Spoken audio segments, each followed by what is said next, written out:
साहब जरा संभल के, मेरी स्ट्रॉबेरी की लाली आपके चेहरे पर ना चढ़ जाए, वरना जंगल वाले समझेंगे कि आप बिना शादी के ही शर्मा रहे हैं। तभी अचानक पेड़ से कालू डॉन नीचे उतरता है।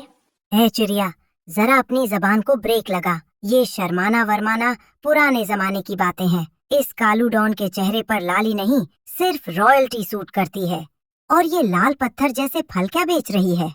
अरे कालू भैया, ये पत्थर नहीं स्ट्रॉबेरी है। इसे खाओगे तो कौवे से कोयल जैसी आवाज निकलने लगेगी। हट छोटी चिड़िया, मुझे कोयल नहीं बनना। मुझे तो बस ये बता कि इसमें प्रॉफिट कितना है। खैर, अभी तो मैं बिजी हूँ, अपनी गैंग की मीटिंग है। शाम को मिलता हूँ। तब तक अपनी गाड़ी और गल्ला संभाल के रखना, क्योंकि कालू डॉन की नजर सब पर है। सुबह का सूरज अभी निकला ही था कि रानो चिड़िया अपनी छोटी सी लकड़ी की बैलगाड़ी सजाकर बाजार निकल पड़ी। गाड़ी पर लाल, सुरख, ताजी और रसीली स्ट्रॉबेरीज के ढेर लगे थे। ले लो ताजी लाल स्ट्रॉबेरी, जो एक बार खाए वो तोता बन जाए और जो ना खाए वो पछताए। आइए आइए, रानो के खेत का जादू चखिए। अरे रानो बहन, रुको रुको, क्या खुशबू है। जरा 2 किलो मेरे लिए तो पैक करना। कल मेरी साली की शादी है, मेहमानों को स्ट्रॉबेरी खिलाकर खुश कर दूंगा। अरे तोते भाई, रानो की सारी स्ट्रॉबेरी तो मैं ही खरीदूंगा। शहर के सेठों ने ऑर्डर दे रखा है। रानो, ये लो अपनी मेहनत के पैसे, और अगली बार इससे भी ज्यादा लेकर आना। रानो बहुत खुश थी। उसकी सारी स्ट्रॉबेरी बिक गई थी। उसने पोटली में सिक्के भरे और कुछ स्ट्रॉबेरी अपने घर के लिए बचाकर गाड़ी में रख ली। रानो अपनी बैलगाड़ी लेकर सुनसान रास्ते से गुजर रही थी। तभी झाड़ियों के पीछे से 2 काली छायाएं उभरी। ये थे कुख्यात चोर कालू डॉन और उसका चेला भूरा कौआ। ए भूरा, देख, स्ट्रॉबेरी एक्सप्रेस आ रही है। आज तो हम माला माल हो जाएंगे और पेट भर के डेजर्ट भी खाएंगे। लेकिन डॉन, वो चिड़िया तो बेचारी गरीब किसान है। क्या हमें सच में उसके पैसे छीनने चाहिए? मम्मी कहती थी कि चोरी करना पाप है। चुप कर ढक्कन। तेरी मम्मी ने ये नहीं बताया कि कालू डॉन के डिक्शनरी में पाप शब्द नहीं, सिर्फ प्रॉफिट होता है। चल, मेरा स्टाइल देख और सीख। कालू उड़कर ठीक बैलगाड़ी के सामने बैठ गया और अपना सीना फुलाया। ठहरो चुलिया रानी, जरा इस इंटरनेशनल डॉन की तरफ नजरे करम करो। ये पैसे की पोटली और स्ट्रॉबेरी हमें दे दो, वरना हम जोर से काव काव करेंगे और तुम्हारे कान फाड़ देंगे। भैया, ये मेरी पूरे दिन की कमाई है। मैंने धूप में पसीना बहाया है। मेरी मेहनत मत लूटो। ये लो, थोड़ी स्ट्रॉबेरी खा लो, पर पैसे छोड़ दो। वाह डॉन, ये तो बड़ी मीठी है। छोड़ देते हैं ना इसे। ओहो, तू तो 2 मिनट में पिघल गया इमोशनल अत्याचार देख के। सुनो चिड़िया, हमें ये इमोशन नहीं, सिर्फ कैश और क्रश स्ट्रॉबेरी का जूस चाहिए। भूरा, उठा पोटली और भाग। कालू और भूरा ने झपट्टा मारा और रानो के पैसे और फल लेकर उड़ गए। दूर से कालू की आवाज आई, हाँ, टाटा चिड़िया रानी, अगली बार आम उगाना, स्ट्रॉबेरी थोड़ी दांतों में फंसती है। रानो चिड़िया वहीं जमीन पर बैठकर जोर जोर से रोने लगी। हाय, अब मैं क्या करूंगी? ना पैसे बचे, ना फल। घर जाकर बच्चों को क्या खिलाऊंगी? भगवान, ये कैसा इंसाफ है?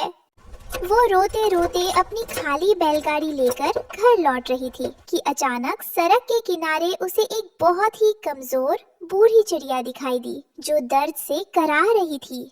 बेटा, थोड़ा पानी। कोई है जो इस बुढ़िया को एक घूंट पानी पिला सके? रानो ने फौरन अपने आंसू पोंछे और गाड़ी रोक दी। अरे दादी माँ, आप यहाँ इस हाल में? घबराइए मत, मैं हूँ ना। चलिए मेरी गाड़ी में बैठिए, मैं आपको अपने घर ले चलती हूँ। रानो उसे अपने घर ले आई। उसने बूढ़ी चिड़िया के घावों को साफ किया, उसे अपनी बची हुई रोटी खिलाई और पूरी रात उसकी सेवा की। बेटी, तेरे पास तो खुद कुछ नहीं बचा, फिर भी तूने मेरी मदद की। तेरी आंखों का दुख बता रहा है कि तेरे साथ बुरा हुआ है। दादी माँ, पैसे तो फिर आ जाएंगे, पर अगर आपकी जान चली जाती तो मैं खुद को कभी माफ नहीं कर पाती। अगली सुबह जब रानो उठी तो उसने देखा कि बूढ़ी चिड़िया जा चुकी थी, लेकिन उसकी जगह जमीन पर 3 सुनहरे बीज पड़े थे। वहाँ एक पत्र भी था।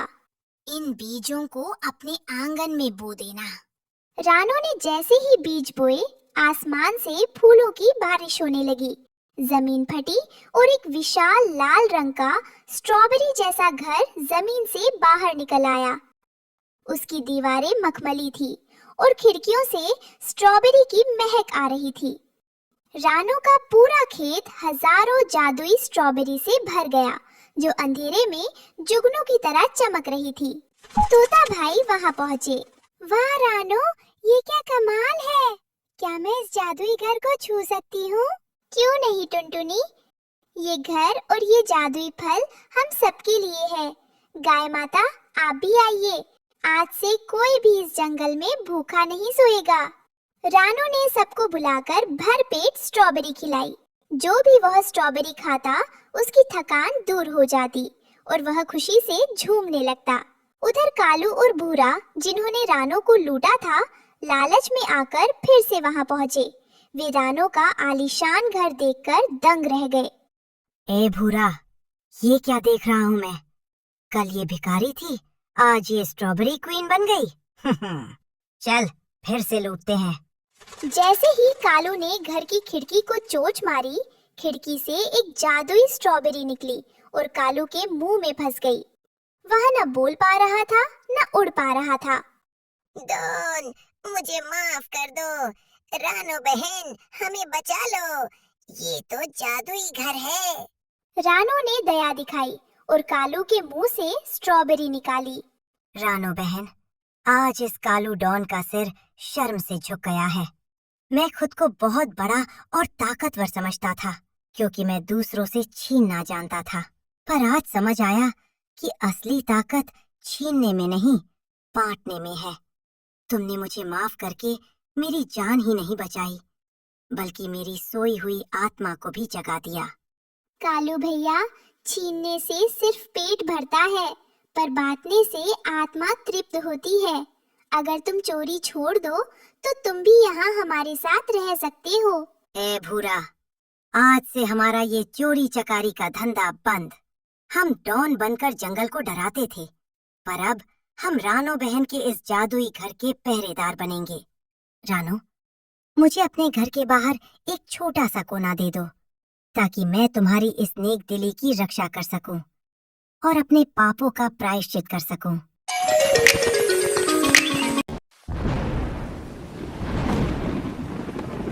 कालू, अरे ओ कालू, जल्दी उठो और जाकर जंगल से लकड़ियाँ ले आओ। हमारे घर की छत पूरी तरह से टूट गई है। अगर बरसात हो गई तो हम कहाँ जाएंगे?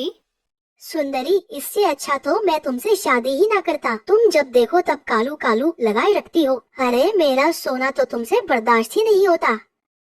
किस्मत तो मेरी खराब थी, जो मेरी माँ ने तुम जैसे आलसी और आवारा कौवे के साथ शादी कर दी। अरे मेरा नहीं तो अपने छोटे से बच्चे के बारे में सोच लो। लकड़ियाँ लाकर अपनी घर की छत की मरम्मत कर लो, नहीं तो मरेंगे हम सब बारिश में इस घर के नीचे दबकर। फिर कालू कौवा अपनी पत्नी से कुल्हाड़ी लेकर चला जाता है। वो रास्ते में सोचता है कि वो टुनटुनी चिड़िया को भी साथ ले जाए, क्योंकि उसे पता नहीं था कि जंगल में सूखी लकड़ियाँ कहाँ मिलेंगी। इसलिए वो टुनटुनी चिड़िया के पास आता है। सुनो टुनटुनी चिड़िया, मैं जंगल से सूखी लकड़ियाँ लेने जा रहा हूँ। मेरे घर की छत टूट गई है, क्या तुम भी चलोगी मेरे साथ? हाँ कालू भैया, मेरे घर की छत तो ठीक है, लेकिन मेरी खिड़की टूट गई है, इसलिए मुझे अपनी खिड़की ठीक करनी है। फिर टुनटुनी चिड़िया भी कालू कौवे के साथ लकड़ियाँ लेने चली जाती है। वो दोनों उड़ते उड़ते दूर पहुँच जाते हैं। तब वो दोनों एक पेड़ पर बैठ जाते हैं। वहाँ एक घना जंगल था, लेकिन उसमें सारे पेड़ हरे भरे थे। करीब में कोई भी सूखा पेड़ नहीं था। टुनटुनी चिड़िया, मैं तो थक गया, लेकिन अभी तक कोई भी सूखा पेड़ नहीं मिला। कालू भैया, हम पहाड़ों पर चलते हैं। मुझे पूरा विश्वास है कि हमें पहाड़ों पर कोई न कोई सूखा पेड़ जरूर मिल जाएगा। तभी कालू कौवे की नजर सामने एक विशाल सेब के पेड़ पर जाती है। टुनटुनी चिड़िया, वो सामने वाला सेब का पेड़ बहुत बड़ा है, मैं तो उसी पेड़ से लकड़ियाँ काटने जा रहा हूँ। मगर कालू भैया, वो सेब का पेड़ तो हरा भरा है और हम पक्षी तो हरे भरे पेड़ को काट कर अपने घर नहीं बनाया करते, तो इसलिए आप उस पेड़ को भूल जाओ। तुम ढूंढो सूखा पेड़, मैं तो उसे ही काटने जा रहा हूँ। ये कहकर कालू कौवा अपनी कुल्हाड़ी लेकर उस पेड़ को काटने के लिए उसकी तरफ जाता है। यह क्या, आज फिर कोई लकड़हारा अपनी कुल्हाड़ी लेकर मुझे काटने आ रहा है। इससे पहले कि ये दुष्ट पक्षी मुझे काटे, मुझे कुछ करना होगा। रुको रुको कौवे, तुम मुझे नहीं काट सकते, क्योंकि मैं एक साधारण पेड़ नहीं, बल्कि मुझ में कई सारी जादुई शक्तियाँ हैं। पेड़ को बोलता देखकर टुनटुनी चिड़िया भी वहाँ आ जाती है। क्या तुम एक जादुई सेब के पेड़ हो? हाँ, आप दोनों को जिस चीज की जरूरत है आप मुझसे मांग सकते हो, मैं तुम्हें दे दूंगा। अगर मैं जिंदा रहूंगा तो मुसीबत में सबकी मदद करूंगा, लेकिन अगर आप दोनों मुझे काट दोगे तो मेरी शक्तियाँ भी खत्म हो जाएंगी। कालू भैया, हम इस जादुई सेब के पेड़ से सूखी लकड़ियाँ ही मांग लेते हैं, जिससे हमें सूखी लकड़ियाँ लेने पहाड़ों पर नहीं जाना पड़ेगा। हाँ टुनटुनी चिड़िया, तुम एकदम ठीक कहती हो। सुनिए पेड़ जी, हम सुबह से सूखी लकड़ियाँ ढूंढ रहे हैं, आप हमें कुछ सूखी लकड़ियाँ दे दो। फिर वो जादुई सेब का पेड़ अपनी शक्तियों से उन्हें सूखी लकड़ियाँ दे देता है। पेड़ जी, आपका बहुत बहुत धन्यवाद, जो आपने हमारी इतनी मदद की। फिर कालू कौवा टुनटुनी चिड़िया अपनी अपनी लकड़ियाँ लेकर अपने अपने घर चले जाते हैं। घर आकर कालू कौवा अपनी पत्नी सुंदरी को सारी बात बताता है कि कैसे जादुई शक्ति वाले सेब के पेड़ ने उन दोनों को लकड़ियाँ दी।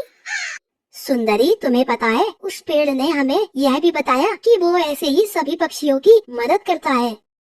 अरे कालू जी, वो चिड़िया तो पागल ही है और तुम तो उससे भी बड़े पागल निकले। अरे तुम उस पेड़ से लकड़ियाँ मांगने की बजाय एक नया घर ही मांग लेते। हाँ सुंदरी, बात तो तुम्हारी ठीक है, मगर उस टुनटुनी चिड़िया ने तो मेरी मति मार दी। मेरे दिमाग में ये ख्याल ही नहीं आया। लेकिन सुंदरी, अब हम क्या करें? कालू जी, करना क्या है, तुम चलो मेरे साथ, हम वहीं चलते हैं और उस पेड़ से अपने लिए एक नया घर मांग लेते हैं। सुनो जग्गू बेटा, तुम घर में ही रहना, मैं और तुम्हारे पापा भी थोड़ी देर में वापस आते हैं, तब तक तुम घर में बैठकर खेल लेना। फिर कालू कौवा सुंदरी कौवी को साथ लेकर फिर से उस घने जंगल में सेब के पेड़ के पास जाता है। यह काला कौवा फिर से मेरी तरफ ही कुल्हाड़ी लेकर क्यों आ रहा है? इसकी जरूरत तो मैंने थोड़ी देर पहले ही पूरी कर दी थी, अब क्यों आ रहा है ये फिर से? कालू और सुंदरी सेब के पेड़ के पास आते हैं। कौवे, अब क्या हुआ? क्या तुम्हें मेरी लकड़ियाँ पसंद नहीं आई जो तुम दोबारा मेरे पास आए हो? पेड़ जी, मेरा पति तो पागल है जो आपसे सूखी लकड़ियाँ ले गया। आप ऐसा करो, आप हमें एक नया घर ही दे दो जिसमें हम अपने परिवार के साथ रह सके। यह तो लालच है और मैं लालची पक्षियों की मदद नहीं करता। आपको जो जरूरत थी मैंने आपकी वह जरूरत पूरी कर दी, अब और नहीं। सुंदरी, ये पेड़ ऐसे नहीं मानेगा, तुम्हें इसके ऊपर कुल्हाड़ी चलानी ही पड़ेगी, तभी मानेगा ये। तो फिर कालू, तुम देखते क्या हो, तुम काट दो जादुई सेब के पेड़ को। नहीं नहीं, आप ऐसा मत करो, मैं तो दूसरे पक्षियों की मदद करता हूँ और मैंने तुम्हारी भी मदद की, फिर तुम मुझे क्यों काट रहे हो? तभी टुनटुनी चिड़िया वहाँ पर आ जाती है। कालू सुंदरी, तुम दोनों ये क्या कर रहे हो? इस पेड़ ने पहले ही हमारी मदद कर दी है, इसलिए तुम इसे मत काटो। तुम जानते हो ना लालच कितनी बुरी बला होती है। ये चिड़िया, तू चुपचाप यहाँ से निकल जा, वरना तुझे भी इस पेड़ के साथ काट दूंगा। चिड़िया, यह लालची कौवा यहाँ से घर लिए बिना जाने वाला नहीं है। तो ठीक है, फिर कौवे तुम जाओ और घर जाकर देखो तुम्हारा पुराना वाला घर नए घर में बदल गया है। और हाँ, अब तुम यहाँ दोबारा कभी मत आना। ये सुनकर तो सुंदरी और कालू बहुत खुश होते हैं और खुशी खुशी अपने घर आ जाते हैं। जब वो दोनों घर आते हैं तो देखते हैं कि उनका नया घर तैयार था, जिसे देखकर सुंदरी तो खुशी के मारे पागल हुए जा रही थी। कालू जी, देखा, मैं तुमसे ज्यादा समझदार हूँ। तुमने उस पेड़ से सूखी लकड़ियाँ ली थी और मैंने तो उस पेड़ से नया घर ही ले लिया। अब मुझे घर की छत की मरम्मत करने की भी कोई जरूरत नहीं है। बरसात, अब तुम आ जाओ, अब हम तैयार हैं। वहीं दूसरी तरफ वो पेड़ टुनटुनी चिड़िया से कहता है, चिड़िया तुम बहुत अच्छी और नेक दिल चिड़िया हो, इसलिए मैं तुम्हें कुछ देना चाहता हूँ। यह लो जादुई सेब का घर। इस घर में हर चीज मौजूद है जिसकी तुम्हें जरूरत है, और ये घर जादुई सेब का घर है। यह तुम्हें हर परेशानी से बचाएगा। फिर टुनटुनी चिड़िया खुशी खुशी उस जादुई सेब के घर में जाती है। वो सेब का घर हवा में उड़ता हुआ टुनटुनी चिड़िया के पेड़ के पास आ जाता है। फिर ऐसे ही कुछ दिन बीत जाते हैं और एक दिन तेज बारिश शुरू हो जाती है। तभी कालू सुंदरी कौवी अपनी बेटी के साथ घर के अंदर बैठे हुए थे। तभी अचानक से तेज बारिश की वजह से कालू सुंदरी का घर टूट जाता है। वहीं दूसरी तरफ टुनटुनी चिड़िया जादुई सेब के घर में बैठकर आराम से बारिश की मजे ले रही थी। उसका घर बिल्कुल भी नहीं टूटता, लेकिन कालू सुंदरी ने तो लालच किया था, इसलिए उसके परिवार को लालच की सजा मिल जाती है।